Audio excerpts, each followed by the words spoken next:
Bienvenue encore une fois de plus sur Parlons Jeunesse Magazine. Vous êtes nombreux devant vos postes téléviseurs en train de nous suivre. Parlons Jeunesse Magazine, parler toujours de la jeunesse, faire parler la jeunesse. Aujourd'hui, nous sommes venus encore avec un sujet pertinent sur l'éducation des jeunes au Congo. L'éducation en général. On va parler de ce sujet avec Monsieur Serge, qui est un confrère journaliste, Serge Kayembe. Bienvenue, Monsieur Serge. Merci. Vous êtes très content de répondre à notre invitation de Parlons Jeunesse Magazine.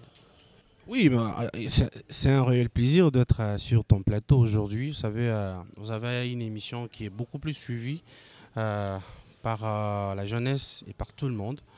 Alors, m'inviter et me voir sur votre plateau, c'est un plaisir. Ok, nous allons essayer de discuter sur la qualité de l'éducation en RDC. Et selon vous, vous avez été élève, étudiant. Vous pouvez nous dire, est-ce que la RDC a vraiment une bonne qualité d'éducation? En quelque sorte, votre évaluation sur l'éducation de la RDC? La bonne qualité de l'éducation. Premièrement, excusez-moi et permets-moi de te féliciter pour ton émission. Merci. Je ne peux pas manquer de le dire. Vous êtes félicité par tout le monde qui suit vos émissions. Merci beaucoup. La qualité de vos émissions et la façon dont vous le présentez, c'est quelque chose à féliciter, à encourager. Merci. Mais parlons de l'éducation. En RDC, surtout côté enseignement, il faut dire que ça dépend ici de 4 personnalités ou 4 personnages, voulais-je dire, qui jouent le grand rôle dans l'éducation de la RDC. Ici, je fais allusion à l'enseignant, l'enseigné qui est l'élève, aussi l'État et le parent. Chaque personne a un grand rôle à jouer dedans. Vous comprenez? L'enseigné doit comprendre pourquoi je dois être enseigné et pourquoi je dois apprendre. L'enseignant plutôt qui est l'enseignant, qui donne cours, qui donne l'éducation, doit premièrement aimer son travail. Il doit aimer son travail et il doit le faire correctement. Avec tout cœur. Avec tout cœur, bien sûr. L'État doit faciliter à l'enseignant et l'enseigner et le parent, n'est-ce pas, de pouvoir exercer leur rôle. Vous comprenez? Vous comprenez un peu? Donc c'est ça ce que l'État doit faire. Donc l'État est l'acteur, le moteur de l'exercice de l'éducation dans notre pays. Vous comprenez? Alors ici, ce que nous avons remarqué dans notre pays, c'est que l'enseignant donne la faute à l'État.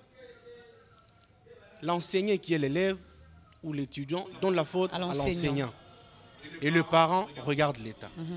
Chaque personne oublie son rôle qu'il devait jouer pour la réussite de l'éducation.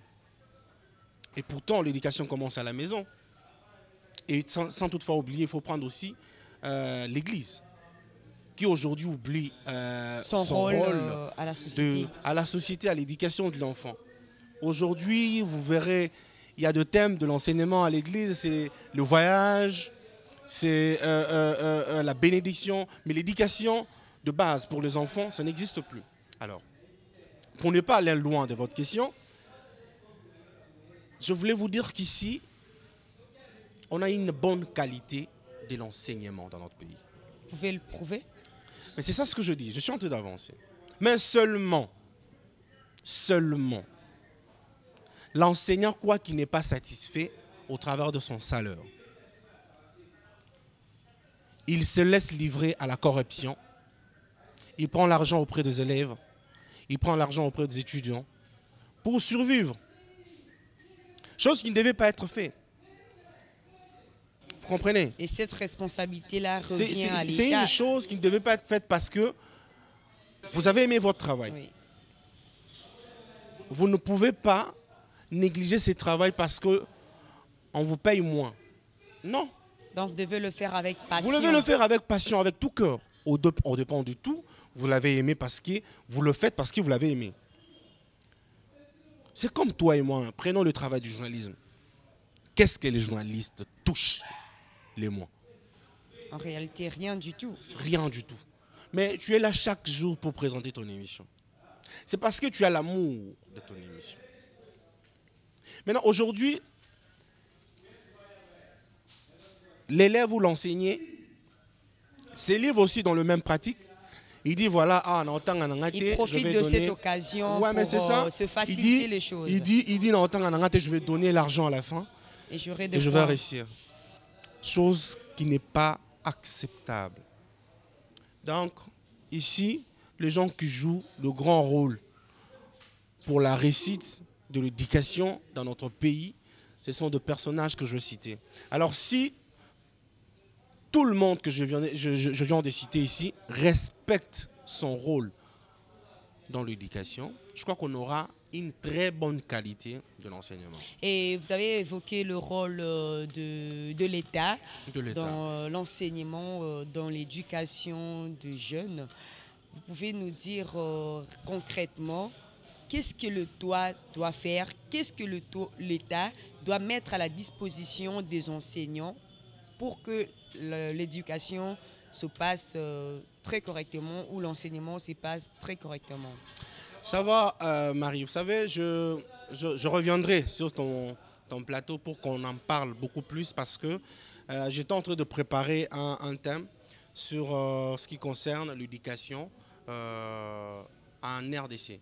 Alors, si vous voyez un peu, je suis en train de surmonter, surpasser, justement, survoler plutôt quelques mots dans ce que je vais écrire bientôt et je vais mettre à votre disposition.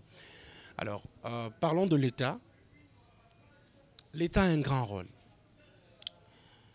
L'État, normalement, doit prendre en charge, comme il est fait déjà, malgré que ce n'est pas encore bien pris en charge, mais il est quand même en train de prendre en charge. L'État a droit, il a les devoirs plutôt, de prendre en charge les enseignants. Vous comprenez? Il a l'obligation de prendre en charge les enseignants. Il a l'obligation de mettre en place le matériel qui vont faciliter à l'éducation de l'enfant. C'est-à-dire construire des écoles.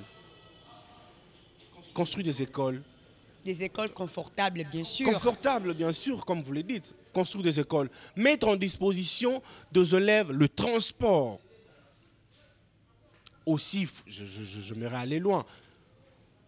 Payer aussi bien le parent de ses élèves. Parce que quand tu es un élève, tu pars à l'école, tu reviens de l'école, tu trouves on n'a rien préparé. Pour ça aussi, magaï aux alatés, maman.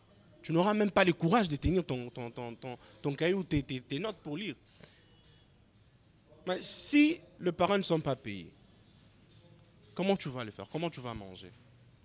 Donc l'État joue un très grand rôle. Et ils n'auront même pas aussi le moyen d'envoyer leurs enfants à l'école. Ils n'auront pas les moyens d'envoyer. Mais le moyen d'envoyer les enfants à l'école, aujourd'hui, l'école est gratuite. Hein. Donc, c'est pas est-ce qu'elle est vraiment aussi respectée dans Elle est gratuite et elle est respectée. Avec quelle qualité d'enseignement dans ces écoles-là? Mais c'est ça ce que je dis. C'est les rôles que l'État doit maintenant jouer. Gloire à Dieu, nous remercions l'Éternel, nous remercions Dieu, nous remercions le président de la République. Nous remercions le président de la République parce que leurs enfants dans des écoles privées que dans des écoles publiques. C'est là où je suis en train d'arriver. C'est là où je suis en train d'arriver. Nous remercions premièrement le président de la République parce qu'il a eu le courage et la bonne volonté de mettre en exercice ce qui est écrit dans la Constitution. C'est-à-dire que l'école doit être gratuite pour les élèves. Mais seulement, on devait améliorer les conditions des écoles. C'est-à-dire construire de nouvelles écoles. C'est ça ce qui est, et c'est ce qui est en train d'être fait. Vous comprenez, la construction des écoles, on va en arriver. Mais c'est petit à petit. Il faut d'abord, n'est-ce pas, encourager ce qui est fait et proposer ce qui n'est pas fait d'être fait. C'est ça ce qu'on appelle au président de la République de pouvoir, n'est-ce pas, construire des écoles pour ses enfants. Parce qu'il a eu la bonne volonté de mettre en exercice ce qui est écrit dans la Constitution, c'est-à-dire que les écoles doivent être gratuites. Et aujourd'hui, c'est chose faite et qui existe même. Beaucoup d'enfants qui ne partaient pas à l'école, aujourd'hui ils sont à l'école grâce à Fachi Béton, comme on l'appelle. Parlant de cette gratuité, nous avons vécu une succession de grèves du côté des enseignants. Grève politisée, bien sûr. Peu importe, mais nous parlons de grève côté des enseignants. Les enseignants n'ont pas voulu reprendre les cours et le ministre de l'enseignement primaire, secondaire et technique, M. Tony Mwaba, avait tenu un point de presse disant qu'il va punir sévèrement les écoles qui ne vont pas et aussi les écoles catholiques et que les écoles catholiques qui sont aussi coordonnées par l'État. Il avait prévu de punir sévèrement. Et subitement, voyant les résultats des diplômés d'État et les résultats des examens d'État, il y a beaucoup d'écoles qui ont échoué et quand nous observons, ce sont des écoles beaucoup plus catholiques et beaucoup plus des écoles publiques. Est-ce que c'est dû à ce point de presse qu'il a tenu l'autre fois qu'il va punir sévèrement? Je suis désolé. Vous ne pouvez pas vous livrer dans des débats qui se passent à la rue. Vous êtes journaliste, vous avez beaucoup de qualités. Je connais ce que vous faites. Vous avez beaucoup de qualités. Il faut aller vers ces gens, les comprendre et prendre la bonne information. Bien sûr. Parce que je suis pas... Attention, parce que vous êtes ici en train d'affirmer des... Je n'ai pas affirmé, j'ai bien dit. Mais c'est ça ce que je dis. Ouais, mais c'est ça. Non, mais attention, ça c'est la télé. On est suivi partout. Il ne faut pas donner l'impression de donner un sujet qui sera développé par les gens et trouver la conclusion que c'est parce que le point de presse de M. Tony Mwaba avait eu lieu que beaucoup d'écoles catholiques ont échoué. Non, c'est pas ça. Ça, c'est un début des signes, c'est un début de la force pour vous signaler que des bonnes choses arrivent. Nous avons eu des diplômes ici. Vous êtes témoin, maman. Nous avons eu beaucoup de diplômes en vain. Hein? Vous êtes journaliste, faites cet exercice. Sortez chaque jour qu'il y a la publication des résultats. Tenez votre micro, mettez ces micros-là à un élève de 6e et comprenez, écoutez ce qu'il va vous répondre. Nous les voyons, nous les voyons. Oui, je n'en disconviens pas. Mais c'est ça, je suis en train d'arriver. La grève, c'est normal. Quand quelqu'un a travaillé, il n'est pas payé, il doit le manifester. Il peut manifester c'est son droit, il réclame son salaire. En fait, je n'ai pas beaucoup d'informations là-dessus, c'est pour ça que je me réserve à beaucoup parler là. Alors, quand les gens ont réclamé leur salaire et que le ministre dit qu'il va punir ceux qui n'ont pas respecté le mandat qu'il avait donné, c'est-à-dire qu'il y avait déjà un accord commun qu'ils ont eu. Peut-être, je suis en train de supposer. Donc. Ils ont eu un accord commun en privé qu'ils n'ont pas respecté. Et ils viennent manifester au travers de grèves qu'ils ont manifesté sur le territoire de la RDC. Cet accord en commun était vraiment... Tout le monde se sentait à l'aise dans cet accord. Il n'y aurait pas eu toujours des revendications. En quelque sorte, on peut dire que les enseignants n'étaient pas toujours satisfaits par rapport à cet accord, soit par rapport à la proposition du ministre. C'est pourquoi ils ont tenu à leur grève. On peut dire ça. Parce que si réellement ils étaient convaincus à leur accord, ils pouvaient reprendre le cours normalement et on n'aurait pas dû voir jusqu'à ce que les élèves manifestent, réclament la reprise de cours. Mais oui, ces élèves, ils ont raison de manifester parce que le président de la République leur avait parlé, il leur avait donné la chance d'étudier gratuitement. Alors aujourd'hui, vous avez l'école gratuite et les enseignants ne viennent pas vous enseigner. Vous, les élèves, vous avez les droits de manifester, de demander aux autorités de pouvoir mettre en place tous les moyens afin que vous puissiez étudier. Les élèves, ils avaient raison de marcher et de le manifester. Vous comprenez, ils avaient raison de manifester cela. Mais je suis sûr qu'au travers ce qu'ils ont fait et au travers la réponse du vice-président de l'Assemblée nationale, qui est Jean-Marc Aboun, il a répondu, il a causé avec des élèves. Il avait dit qu'il devait répondre à leur demande. Et on est sûr et certain que cette demande... J'aimerais un peu rebondir sur quelque chose que vous avez dit par rapport à la qualité, par rapport aux résultats des examens d'État. Vous avez dit que c'est le début du bon fonctionnement de l'enseignement. Donc, c'est-à-dire que le ministre vient avec un nouveau vent, suivre à la loupe celui qui a échoué et celui qui a réussi parfaitement. J'aimerais un peu, ça ne sera pas un truc un peu polémique, mais je peux dire qu'au début de de ce mandat, le pouvoir en place, au début, ça fait déjà 3 ans qu'ils sont en place. Et ces 3 ans passés, il y a aussi eu des examens d'État.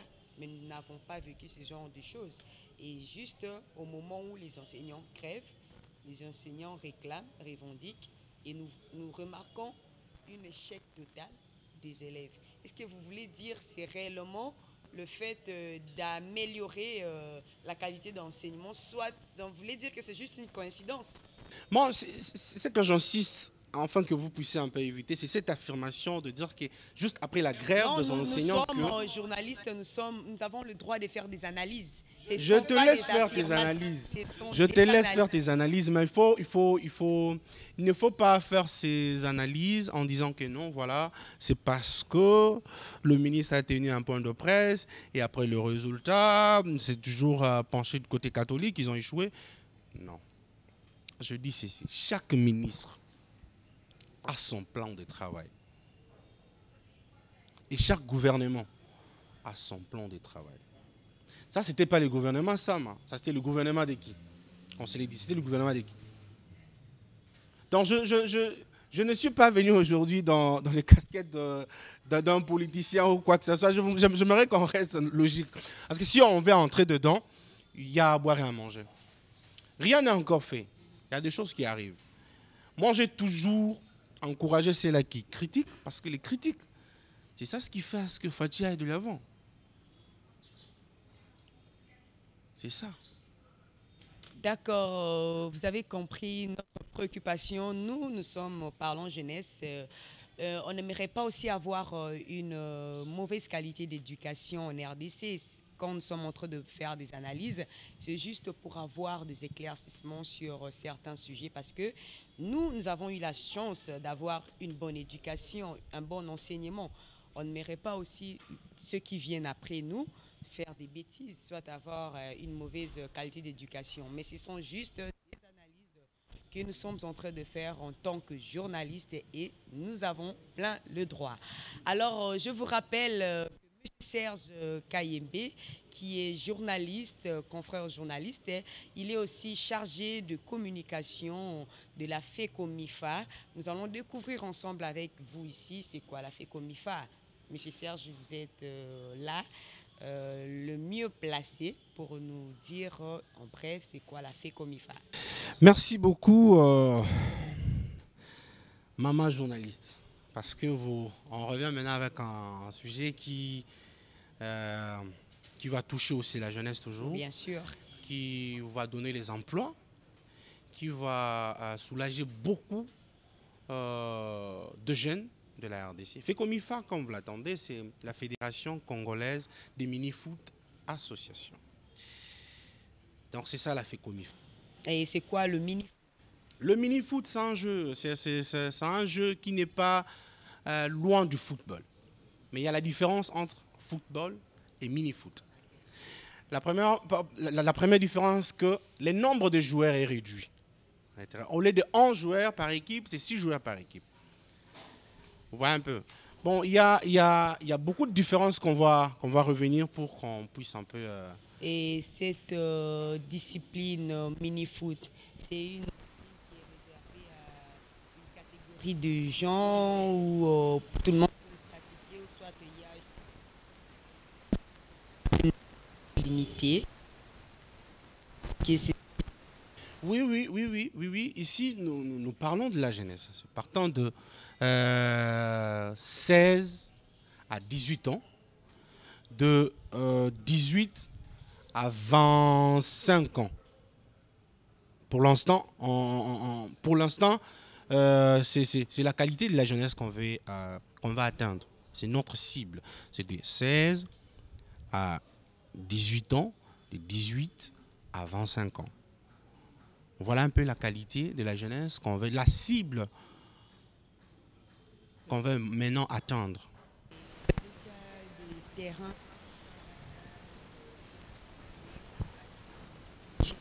Déjà constitué qui est venu en RDC. Bon, il faut dire que le mini-foot existe déjà depuis très très très longtemps dans d'autres continents et d'autres pays au monde, et ici en Afrique. Mais c'est la nouvelle discipline ici en RDC. Alors, nous avons eu à commencer déjà à mettre en place quelques équipes de foot. Et puis, le stade ou le terrain sont des projets qu'on a. Le mini-foot a plusieurs projets. Premièrement, j'étais tantôt disant que c'est premièrement la création des emplois pour beaucoup de jeunes. Deux, nous avons 26 provinces. Mais dans toutes les 26 provinces, le mini-foot doit avoir au moins 4 terrains ou stades dans chaque province. Nous allons construire 2 stades dans chaque province. Au moins 4 stades dans chaque province pour le mini-foot. Parce que nous sommes nouveaux. On ne peut pas commencer directement sans qu'on puisse avoir ces histoires-là. Bon, pour ne pas aller loin, pour ne pas troubler le jeune qui nous suit, parce que je vais vous appeler tous d'aller visiter nos plateformes d'ici. Vous aurez toutes les informations. Le mini-foot a des équipes et des équipements déjà. Mais vous le verrez et vous le saurez au moment opportun. Mais c'est d'ici là, parce que nous aurons un point de presse qui va se tenir d'ici le mois de novembre pour lancer officiellement le mini-foot. C'est le président africain de mini-foot lui-même qui viendra en RDC pour lancer officiellement ce qui est mini-foot au Congo. Parlons de la FECOMIFA jusque-là. Est-ce que c'est une fédération reconnue officiellement par l'État congolais? Bien sûr. Vous voyez, le Congo n'est pas un pays au hasard. Le Congo, c'est un pays choisi par Dieu. C'est pour cela, vous voyez, à chaque fois que la nouvelle chose se découvre dans le monde, ça ne dure pas pour arriver ici dans notre pays. Ça ne prend pas de temps pour arriver au Congo. Nous avons tout fait. Nous avons fait des démarches de voir le ministre, de voir le ministre du Sport que je salue. Et nous avons déjà nos documents qui nous permettent de pouvoir, n'est-ce pas, exercer dans le pays. Et nous attendons que le lancement officiel, qui aura bel et bien lieu. Non, mais je reviendrai pour parler de mini-foot.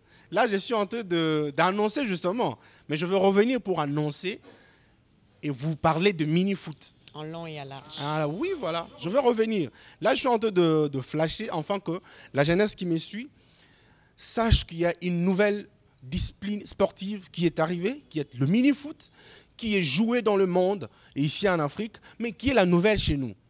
Et cette discipline va vous donner de l'emploi parce qu'il faut signaler que nous aurons des usines de tennis, fabrication de tennis ici. Okay. Fabrication de varèses, fabrication de tennis de coach. Ça sera ici dans notre pays. Donc, la fédération est prête parce qu'on arrive, le mini-foot arrive. Est-ce que par rapport à cette nouvelle discipline sportive, les jeunes vont vraiment l'acquérir à bras ouverts, parce qu'ils sont habitués avec... C'est ça ce que je dis. Vous savez, au départ, un début a été toujours comme ça, un début a été toujours problématique. Vous venez, vous êtes là, vous devez normalement convaincre le jeune de pouvoir adhérer. valeur aussi de La valeur, oui, oui, voilà. Mais ici, c'est le football. C'est le foot. Mais ici, on appelle mini-foot. Ici, c'est le mini-foot. Ça sera vraiment aimé. T'inquiète. Au moment opportun, lorsqu'on lance, vous verrez. Et avec des partenaires. Waouh, waouh, waouh, waouh, waouh, waouh, waouh, waouh, waouh, waouh, waouh, waouh, waouh, waouh. Le partenaire, je t'ai dit, le partenaire appelle comme pas possible. Plusieurs partenaires sont là. Bon, j'éteins les noms ici. Je voulais signaler le président de la République, M. Félix Antoine Tshisekedi, est le premier partenaire De la de Mini-Foot. Voilà, parce que c'est le premier sportif. Hein. Vous comprenez? Le premier sportif. Et il a invité des investisseurs de rentrer dans le pays. Et c'est lui qui a mené le mini-foot. C'est un investisseur congolais hein, qui a évolué beaucoup plus à l'étranger. Mais il a répondu à l'appel du président de la République qui est Fachi Beton. Je vois que vous êtes trop fan du président de la République. Vous dites? Vous êtes trop fan du président de la République. Non, bah en fait, quand quelqu'un fait mieux, oui, on doit les soutenir. Quand il fait mieux, on doit les soutenir. Alors, il est revenu dans le pays, M. Béni Mbenga, la bénédiction de l'Éternel, l'homme devant qui la richesse s'inclut et salue. Je vous salue. Je reviendrai parler de lui prochainement. Et c'est lui qui a ramené la FECOMIFA. C'est lui le Jarman de FECOMIFA. L'initiateur de FECOMIFA. Ouais, FECOMIFA. Pas l'initiateur de mini-foot. Pas de mini-foot. Ouais, de FECOMIFA. Parce que FECOMIFA, voilà, c'est une fédération congolaise. Congolaise, donc, voilà. C'est lui qui a ramené le mini-foot et le FECOMIFA. Voilà. C'est ça. Et que faire, comment faire pour rencontrer ce monsieur Béni Mbenga? C'est encore comment le nom? Ouais, Béni Mbenga. Gaston Béni Mbenga. Voilà, comment faire les Germains. Parce que nous allons descendre aussi chez lui. Nous allons avoir besoin d'avoir aussi quelques éclaircissements sur la FECOMIFA, vu que c'est lui l'initiateur. Comment faire pour... Ok. Non, mais lui voir M. Béni, c'est pas facile que ça, mais il est ouvert. Il est ouvert pour tout le monde.